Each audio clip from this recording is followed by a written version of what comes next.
Bonjour à tous et bienvenue sur la chaîne de papier et de rêve.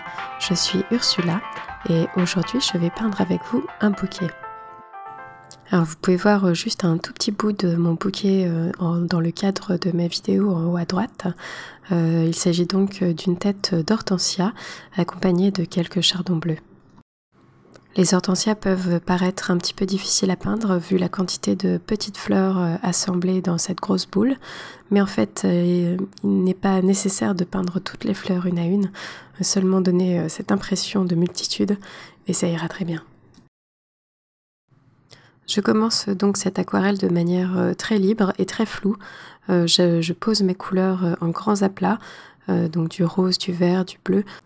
Les fleurs d'hortensia sont souvent très riches en couleurs, avec des roses, des jaunes, des orangés et même un peu de vert et de bleu. Et donc j'essaye de donner cette impression-là dès ma première couche. J'essaye tout de même de garder une certaine unité dans les couleurs et ne pas trop en utiliser. Je me contente ici de l'alizarine cramoisi permanent, de l'or de quinacridone, du vert émeraude et un peu de rouge Windsor. Et le bleu que j'utilise pour le côté des chardons, c'est bien sûr du bleu outre-mer, auquel j'ajoute un petit peu d'alizarine cramoisi permanent, juste pour lui donner une toute petite teinte violacée. Alors je tiens à m'excuser encore une fois, j'ai terminé mon premier lavis et j'ai continué ma peinture un peu plus tard sans avoir appuyé sur le bouton d'enregistrement. Donc c'est pour ça que vous voyez que j'ai un petit peu avancé, mais ce n'est pas grave puisque les étapes que je vais faire maintenant sont exactement les mêmes que j'ai fait quand ça n'enregistrait pas. J'ai donc laissé sécher ma première couche et j'ai commencé donc à créer les fleurs d'hortensia. Alors c'est un processus un petit peu long parce que j'ai décidé d'en faire quand même quelques-unes, mais il suffit de prendre son temps et juste d'ajouter quelques petits détails au fur et à mesure, tranquillement. Alors ce que j'aime faire quand je peins des hortensias, c'est de créer l'impression d'un pétale et de venir flouter une partie de ce pétale pour lui donner quelque chose de plus éthéré et une idée du fait qu'il se fond dans la masse. Je vais aussi jouer avec les couleurs pour donner un effet un petit peu plus naturel. Donc ma couleur de base c'est quand même le rose. Pour cela il suffit de prendre de l'alizarine cramoisi permanent et d'en mettre très très peu, c'est une couleur très diluée. C'est pareil avec le rouge Windsor, si on le dilue beaucoup on obtient quelque chose qui se rapproche du rose. Et donc à ce rose, je vais venir ajouter un tout petit peu d'or de quinacridone et j'obtiens tout de suite quelque chose d'un peu plus pêche, un peu plus orangé. Et donc ça donne une nouvelle nuance dans ma tête d'hortensia. Mais il y a aussi du vert dans cette tête d'hortensia. Et donc je vais utiliser mon vert émeraude pour ajouter cette nuance verte. Par contre, il faut faire attention à bien équilibrer cette couleur, puisque quand on mélange du vert et du rouge, on obtient facilement du gris. Donc il faut vraiment mettre un peu plus de vert que de rouge. Et maintenant, je m'attaque à une tête de chardon. J'essaye de simplifier au maximum cette fleur, car elle peut paraître un peu compliquée aussi. Donc je fais juste quelques allers-retours avec mon pinceau sur ma feuille. J'essaye d'avoir le plus de pointes possible qui sortent en épi de cette fleur. Et je vais venir flouter une partie pour qu'elle se fonde avec le reste, mais tout en conservant vraiment bien cette idée de pointe et de piquant de la fleur. Pour la couleur, j'utilise du bleu outre-mer avec vraiment une toute petite touche d'alizarine cramoisi permanent pour avoir un tout petit côté un peu plus violet. Et surtout, je viens ajouter du vert émeraude à la base pour avoir vraiment ce dégradé de vert vers le bleu, puisque quand on regarde cette fleur de chardon, on a vraiment l'impression que les feuilles et la fleur sont formées de la même façon, et c'est juste la couleur qui change pour former la fleur.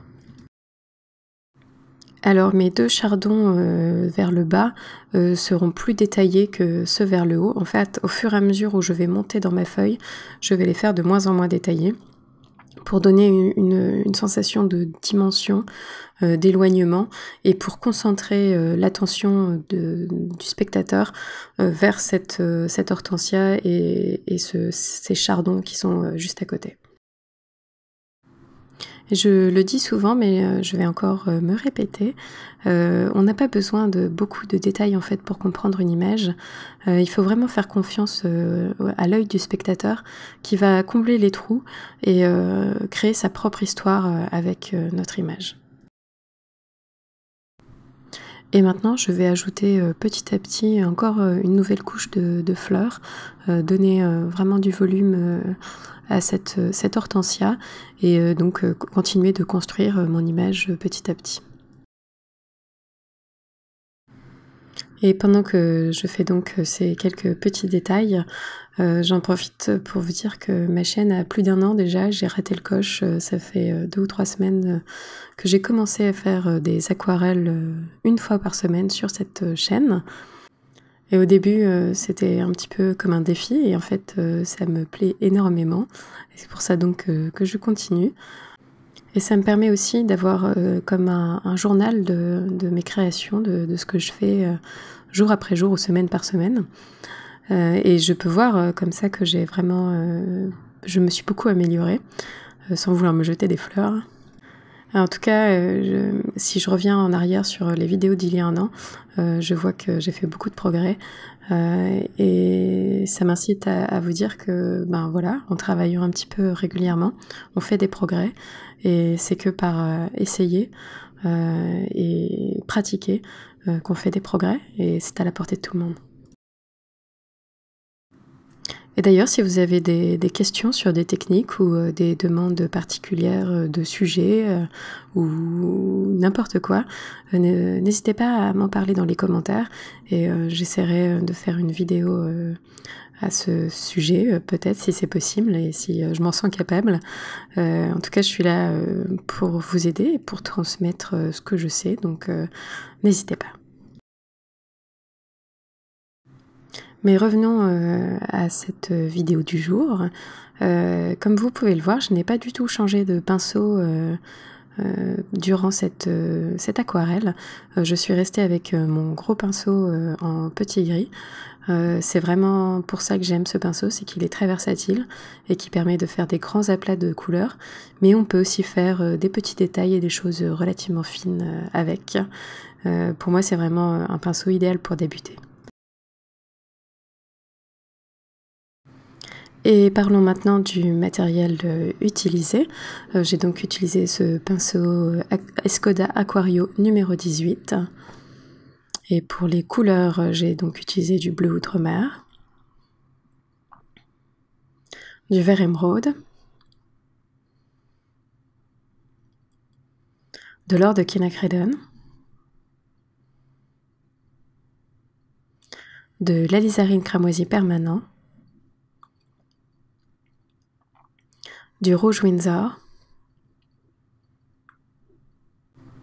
et mon papier est du Canson Héritage en grain torchon.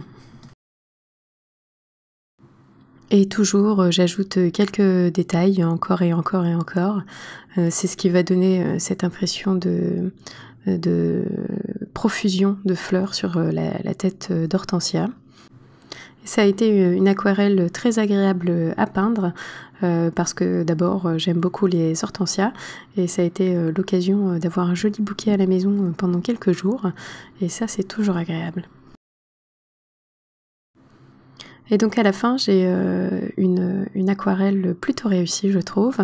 Peut-être que la composition peut paraître un peu bizarre, vu que tout est assez concentré vers le bas, mais je pense qu'avec toutes ces découlinures de couleurs que j'ai fait sur la première couche, ça ajoute un petit peu de côté plus aérien, et ça donne un tout petit peu plus de dynamisme à l'ensemble.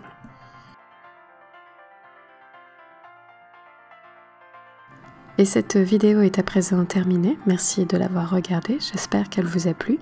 Allez voir le blog pour plus d'informations sur cette image. Et n'hésitez pas à me dire ce que vous en pensez dans les commentaires. À bientôt.